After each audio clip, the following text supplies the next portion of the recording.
Last year, on the 17th of January 2023 to be exact, my husband and I did a little mini devotion. I don't think it was planned. He stumbled upon a revelation.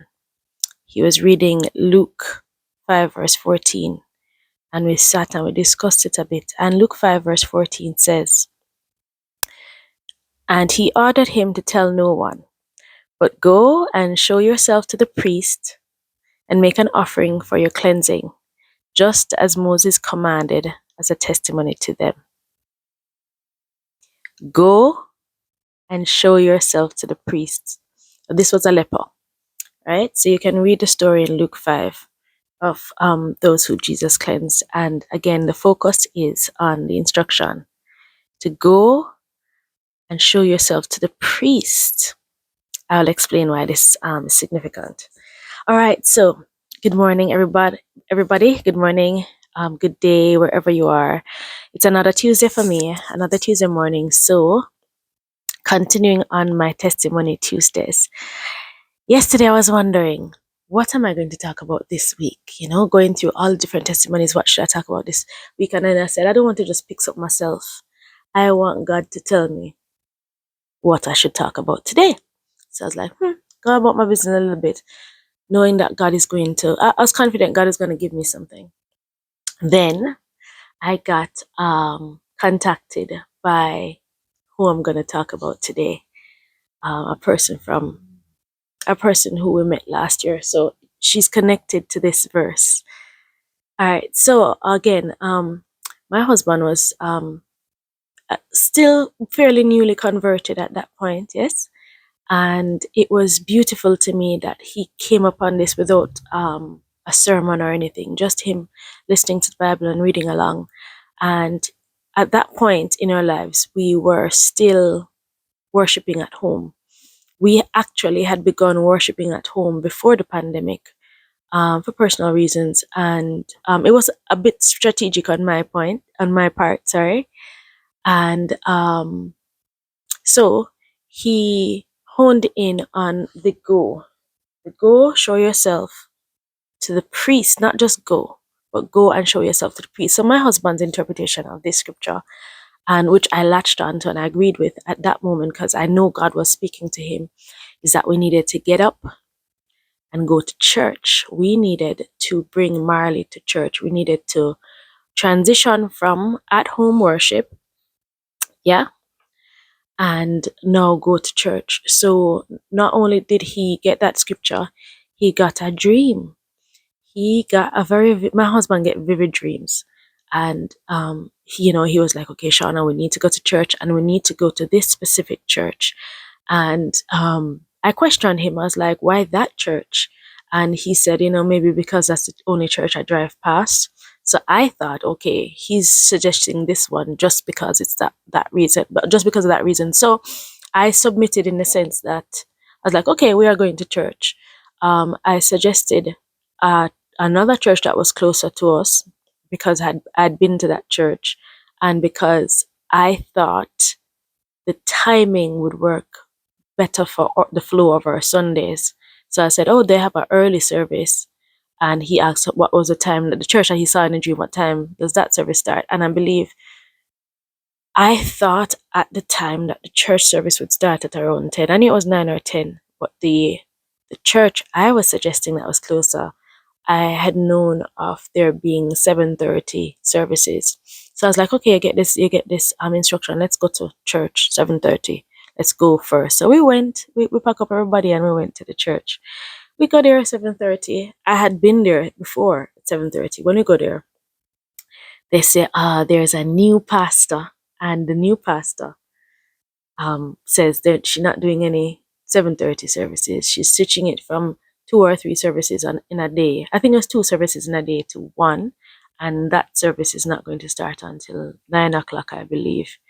So we look at each other, and then I immediately knew this was just kind of like a disobedience thing, as in God was like, yeah, I gave your husband specific instruction to go to that one. Don't question him. So wives, don't question your husband when God talks to them. All right.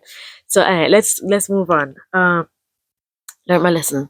So then the next week we did go to the church that we were instructed to go to. You see, when God tell you to do something, quick obedience is important. Quick obedience is important because you don't know, one, if there's a blessing on the other side of that instruction for you, or if there's a blessing on the other side of that for somebody else. As it turns out, there's a huge blessing for us, and we had no idea. So we went to this church, and we continued going to this church. But let's look at this. Look at how quick God is.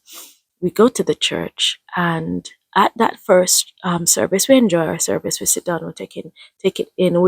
My husband immediately connected with the pastor. I'd heard her preach before, so I was like, yeah, I know she's solid. And my husband was like, yes, this female pastor can preach. Big up Reverend Kareen Bailey Wilson. So in that service, they mentioned that there was going to be some missionary dentists, like a dentist team, dentists and teachers. They're that set of people. They were in church that day. They're like, you know how it is, you stand up and you introduce yourselves or you wave or whatever. They had known them before. That this was not their first year coming to do missionary work. And specifically, they're focusing on dentistry. And so the announcement in the church was that the dentist would be available for free for, I think, about 3 days, something like that. I was excited because I was having dental issues. I personally was having some issues. And so I was like, good. Free dental is not like money was necessarily flowing at that time. So I made a note, okay, good. So we leave out, and Omar, my husband, was like, see, free dental for you. You can come back tomorrow. So I come back the next day to talk to these people. While I'm there waiting, I realized that everybody that's coming out, they were getting extractions. So I asked a question. I was like, apart from extractions, what else is going on? And they let me know that basically it's mostly extractions going on. So I was like, okay, then this girl doesn't need another extraction in her life. So I was about to leave, and I hear God say to me again, show them Marley. Show them Marley. Now remember, not remember, you guys don't know this. Being in Jamaica with a child with epidermolysis bullosa is not an easy thing. That condition is extremely rare. And we have gotten minimal medical intervention while being in Jamaica. There is no resources there for him. And with his condition being a skin condition, skin is everywhere, and his mouth is extremely sensitive. In fact, we have never known Marley to not have a blister somewhere in his mouth, like on his tongue, or just his mouth is extremely sensitive to the point where brushing his teeth can be nightmarish. I can be as gentle as a feather, in my opinion, and he'll still say, ow, ow, because the gum hurts. There's so much going on. It is next to impossible for me to get all the way into his teeth without touching or hurting somewhere else. So I do not enjoy brushing his teeth. I am grateful at this point that for the most part he can do most of it. So anyway, back to the story. So I speak to the first dentist that I see come out, and I say, hi, I'm just wondering, would you be interested in looking into the mouth of this young man? We live close by. No, you're not from here. I can go back home quickly and bring him to you. And he was like, yeah, where is this? He was quick, like, where's this child? Where is he? And I'm like, not far, like less than like 5 minutes from here. And he's like, hold on. And then he goes to somebody immediately. And like within a minute and a half, they decide that they're coming to my house. They decide they're coming to my house. It's like God was just like, go and meet him. Don't even bring him back to there. So dentist number one and the other man. So they're missionaries, so they're all believers, of course. So we go home. I jump on a bus with them, their bus, and I guide them home. Marley happened to have been in the middle of a bandaging session with Daddy, so we had to kind of scramble to get him kind of in clothes, because bandaging is a long process for us. So Marley's clean but not bandaged yet. So he has on like slinky shorts and no top, I believe. We didn't think he needed a top. Or did he have a top? I don't remember.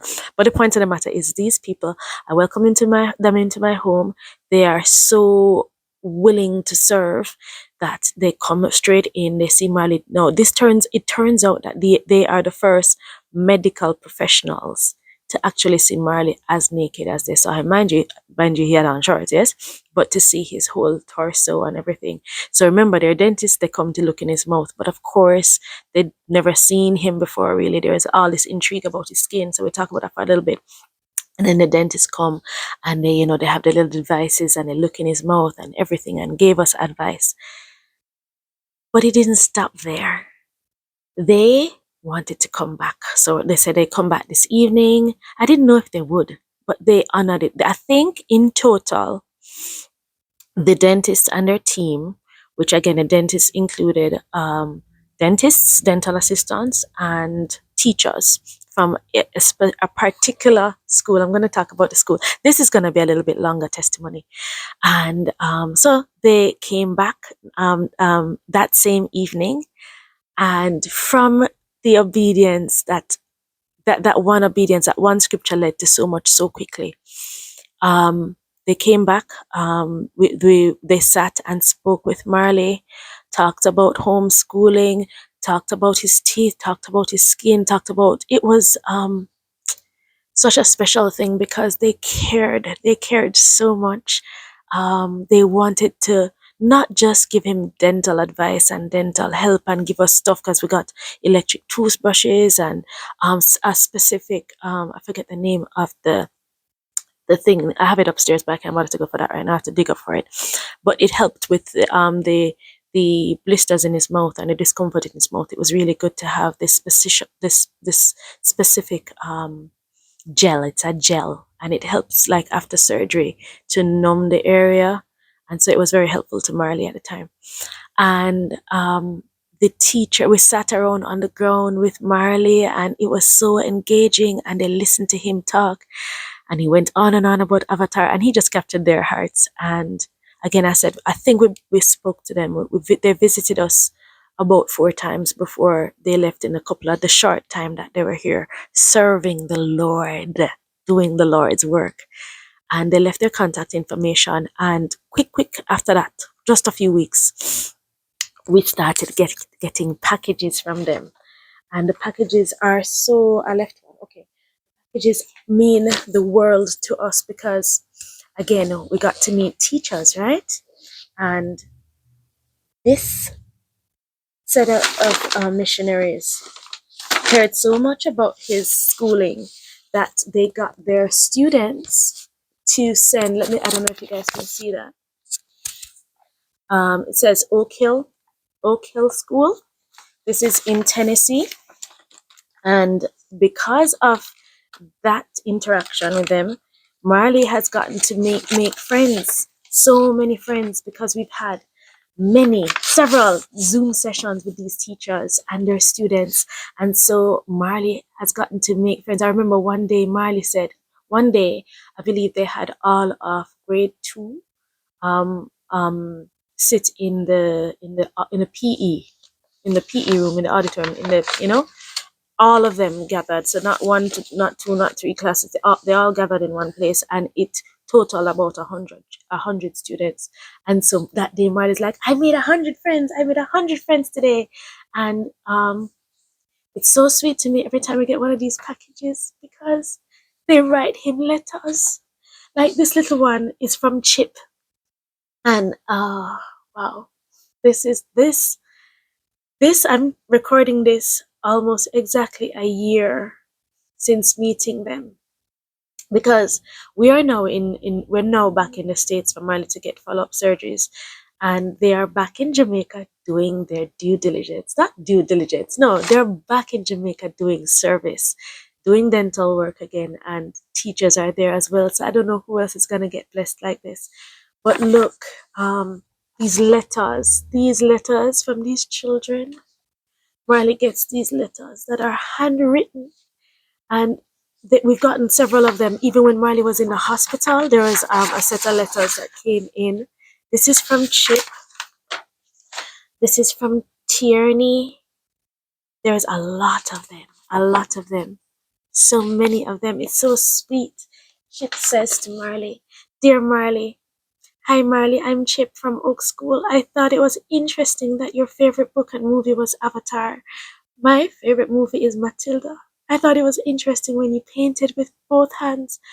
And I also love your painting. And people, every single one of these letters is sweet and personal, because when he does these Zoom calls with them, they listen to what he's saying and he gets to interact. And guys, this means so much, because Marley is homeschooled and Marley does have friends that we get to visit, but not that many. And he doesn't get to play like other children get to play. But guys, I'm getting emotional. Quick obedience. My testimony is about quick obedience. And not just that, just the faithfulness of people who serve. Because I tell them thanks many times, but I don't know if they understand, if they fully grasp the impact that they have on us. Marley has friends that he hasn't physically met yet, and you know what? I believe God is going to make him get to meet them one day. Sorry for all these tears. And oh yeah, and I got this sweet devotional that was sent, and Marley got books. It's called Fighting Words by Ellie Holcomb, and you know this mommy needs fighting words, right? And what else do I want to say? Oh yes, so it's Oak Hill in Tennessee, and we got merch from them, and bigger than the merch and it's just the connection. And oh, and then another thing came out of that same, I call it the quick obedience. It was from the interaction with these dentists and teachers that Marley got his first paint sale. One of the sisters, this sweet woman, sweet woman of God, Sister Winnie. She escorted them to her house. So she's local, well, international. Like, she lives abroad and she lives in Jamaica. So she's a Jamaican, by the way. And so she had bought Marley's first painting. And I don't know if how many of you know that Marley has his own page now on Instagram called Marley's Light. Please visit Marley's Light, because prior to this first set of interactions, Marley was saying, that he wanted to have a painting business. And we were going to allow him to have a painting business, but we were going to do it at our slower pace. But God was like, y'all too slow. So Marley got his first painting sold there. And Marley has gotten several paintings sold and has orders and all these things. So God did so much out of that scripture, out of, like, doors were opened. When I tell you, doors are opened. And when God opens doors, he's not going to necessarily open it in the same way that you would expect. But guys, we all pray to hear the voice of God, and we have to trust that we are hearing it. Once you pray that, there's no way God is not going to answer. So my lesson, what I learned from that is, you hear it, it can be the enemy. You can know that something can come from the enemy if it is good. Whatsoever is lovely, whatsoever is just, whatsoever is pure. I don't know if I'm saying this in the right order. It's Philippians 4 verse 8. That much I know. Read Philippians 4 verse 8. Whatever lines up with that scripture, once you hear it from God, move quickly. Move on it, because you're holding up your blessing when you don't do what God says. And I'm preaching to myself, because there's something I'm supposed to be doing that I know I need to get back to, because God told me to do it. All right, so now this is now 19 minutes. But yes, I want to say thank you so much to everyone from Oak Hill School. Elizabeth, I love you. You have impacted us so much. The entire team, Dr. Ford, and all the other dentists and teachers, we love you. We thank you so much. All the students, all of you, Lottie, Chip, Campbell, Gaines, RG, Lily, they're full of personality, you see. The drawings, every time you guys write Marley a letter, he reads every single one. Every single one. We're so happy. And we just want to say thank you. And glory be to God. All glory be to God. because after I finished recording, I know I'm going to remember something else. But you guys got the gist of it, right? Being in the hospital, and Marley was in the hospital, and the package arrived. But them telling him to get better, man. Ooh, yes, I'm going to just cry. So, that's the testimony today. Testimony Tuesday today is about quick obedience and just God's grace. God's grace. You can't search him out. You can't study God. You just, well, you need to study his word, but you can't study him. Him have a lot of tricks up his sleeves. His sleeve. What am I saying today? Anyways, guys, be blessed. Stay in the word and practice quick obedience. All right. Take care. I love you. Bye bye.